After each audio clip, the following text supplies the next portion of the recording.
Hey, what's up YouTube, Sky Badger here, and we are back on day 49. And as you can see, we're now second in the leaderboards, but that's expected because we're letting France take out America, and he will continue to rise. And considering he's still going to go through Canada, he's going to get a fair way ahead of us. But that's just kind of what we planned. So France may be jumping ahead of us in terms of land, but he's actually, for a long time, had more land than us anyway. It's only actually been recently that he got more victory points. So to ensure that we stay competitive and we don't let France get the edge, we're continuing to work on our forces, and as you can see, we're bang on 300 units compared to France's 163. We have a pretty big advantage. And then if we look at the next biggest player, well, actually not next biggest player, but our first enemy, 179. We have a good advantage over them as well. And it just gets better if we look at Greater Finland as well. He has about the same. So we are definitely the superpower in this game, but we still have to, tread carefully. France has finished his first nuclear rocket, and me and him have come to an agreement, seeing our cores are so next to each other, that any rockets, unless we agree on deploying them, cannot be within 2 hours of a runway, just so that if backstabbing does happen, which I doubt it will, we have a little period to try pick up on what the other's doing. So the same is going to happen too when I complete mine, which I'll be able to begin researching in 4 hours, well, construction in 4 hours, and I'll be getting straight onto that. By the time that comes around, should nearly have enough. I won't quite have enough to do it, and yeah, so I'll build that, and then I'll deploy it down here. I'll probably build a runway here and deploy it up here, and then I'll have a good range over Egypt. Now, a suitable target for a nuke is cities like these ones down here, heaps of stuff, these ones here, heaps more stuff, and city, not this one down here, that has quite a few bombers and stuff, but not many. He has a lot of tactical bombers, so I'm building interceptors at the moment to counter that. I definitely still need to build more, but I have 5 in the region against 25 tactical bombers. A little outgunned, but actually there's probably even more if I include those. 28, great, even more outgunned. So I'm going to continue to work on my interceptors and build more tactical bombers to even things out, but ultimately I've made sure that my units have sufficient anti-air defenses. I also have rocket fighters, 10 of them, so I guess when you think about it, I do stand a chance. So, but the problem with rocket fighters is their lack of range. Like, I could reach up into there if need be, but I kind of prefer interceptors at this point, although I'm yet to test rocket fighters sufficiently, but we'll see how they go. So, I recently sold 4 rocket fighters to France because he can't produce them. In exchange, I got 4 level 2 medium tanks, and I can't produce medium tanks, so it was a good deal, and it'll help bolster this armored unit down here and make that even stronger than it already is. So like I was saying, got some pretty good anti-air cover. I'm not going to continue to upgrade that and produce more, because then it just kind of makes the unit a little unbalanced in the respect that it's just a stack of anti-air. But instead, at this point, I now need to start adding more infantry, anti-tank guns, artillery, and commandos, because they are where the group will get most of its strength. So in terms of what's going to happen down here in this region when things go to poopy, I have this group up here that is pretty prepared, still needs one more anti-air gun to be sufficient for me anyway.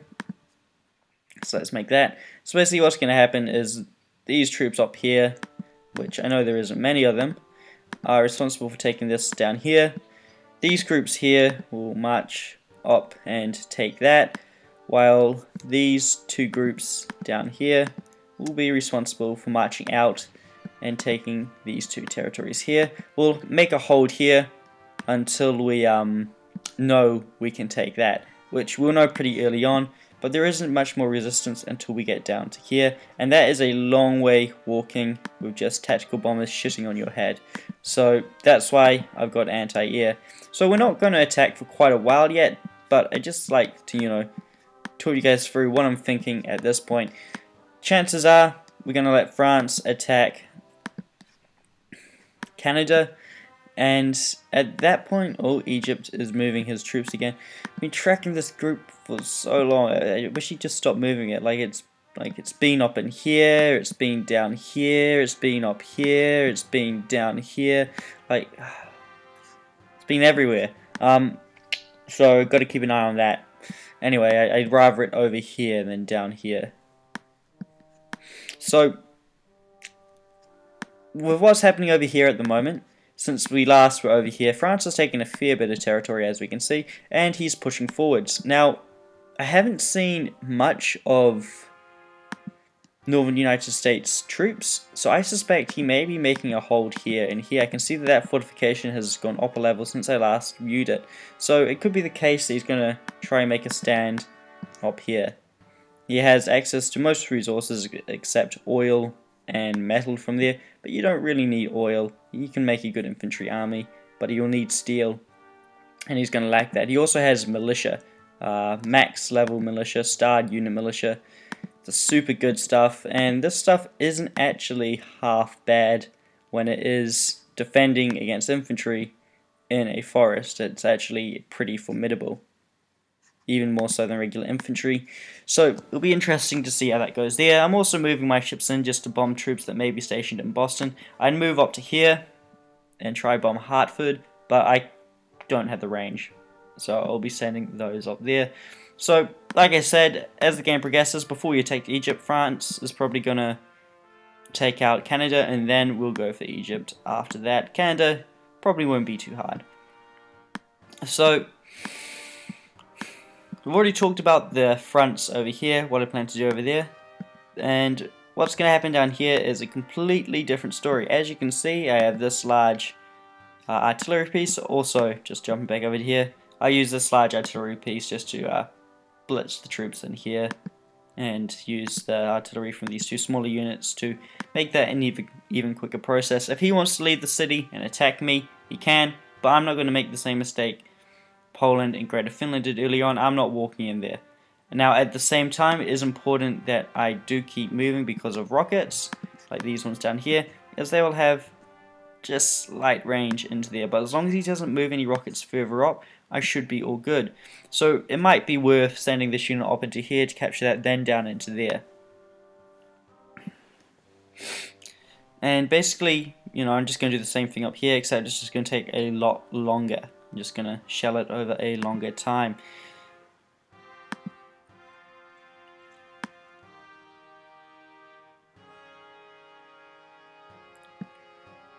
I am also considering creating another naval battle group, and that would be incredibly useful considering the events that will unfold in the future. So in terms of what's happening down here, like I was saying, I'm moving this group into here. From here, it's kind of at a safe point. I didn't want it to merge with that group because then I'd have to unsplit them all and stuff. But basically, how I want things to unfold down here is there is this massive group all the way down here, and I should probably actually move that up because it's going to take a long time to get into position. So this group down here is going to be a pain in the butt to remove. As we can see, there's a lot of infantry there and some artillery pieces for himself, but I outrange him, and that is the whole point of that group there, is so I can just shoot at him from a distance, and that will remove that threat. So I'll send 1-2 groups down into here, and close to the date I'll move the armor into a position as well, and that will move up and basically cut along the bottom here and try to get all the way down to here. So that's what the armor group will be doing when it's time. But these two groups here will be marching onto Tripoli, and this is a incredibly defended spot. And how I plan to deal with this is I could go in with the artillery, but you see he has a range of 70, and the artillery pieces I bought from France also have a range of 70, so that's not going to work. Luckily though, I have something he doesn't, a competent navy, and this is where this comes in. I'll move that into range and I will just shell it. There is stuff he can do about it, like he has destroyers and subs, they will only buy him time. Eventually though, he will send this down probably to deal with it, but even then, that is no match for my naval power in the region. And by that point in the game, I would have had enough time to have brought this back as well. And if that is the case, I have brought this back as well. I will definitely be sending it down into these regions down here just to bomb provinces along the coast.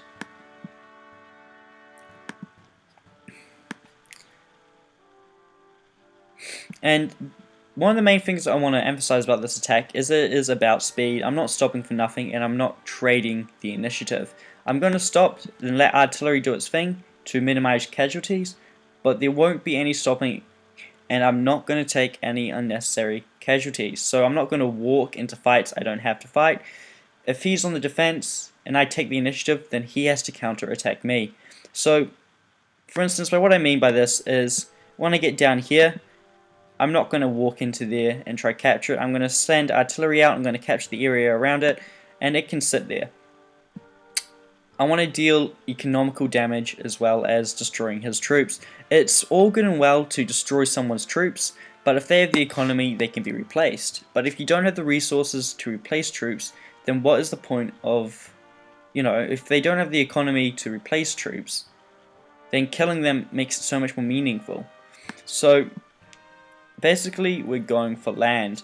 And if we have a look at the resources, closer to the date, he has good food because he traded some food with, I assume, France. And he has he lost 10,000 oil to France. I assume that was for the food or something like that. So he has a pretty strong economy, but he kind of lacks a little bit of manpower, which means he won't be able to produce troops fast. He has the ability to, as soon as war breaks out, if I'm correct, although he wouldn't just build infantry, he'd only be able to build 15 infantry before he ran out of food. So, manpower. So we definitely have that advantage there, the ability to mass produce troops. We could produce a lot of infantry if we wanted to. It's just a shame that our food is still going down. So let's just address that right here, right now, while I'm here. So if we just go into the food, let's look at that. Can't get any more out of there. That's max morale. Max morale. Max morale. Max morale. Okay, that's on its way to maximum morale. That's under construction. Okay, what can we do here? Oh, right here we can upgrade the infrastructure. And then how much oil do we have left? Not much. Can we increase the morale anywhere? Yep, the morale can be increased there, there, there, there, and there, and then that is all I can afford to build. Alright, there we go. So, actually I should probably check how much that rocket was going to take, because I'm going to need resources to build that rocket. How much iron does a rocket take? Oh, 1,000. It's all good. They are expensive though. I'm going to have to cut down on some of my spying. So, there we go. I'm going to call the episode here. So I'll see you guys next time, and in the next episode I'll hopefully have a nuclear bomb. See ya.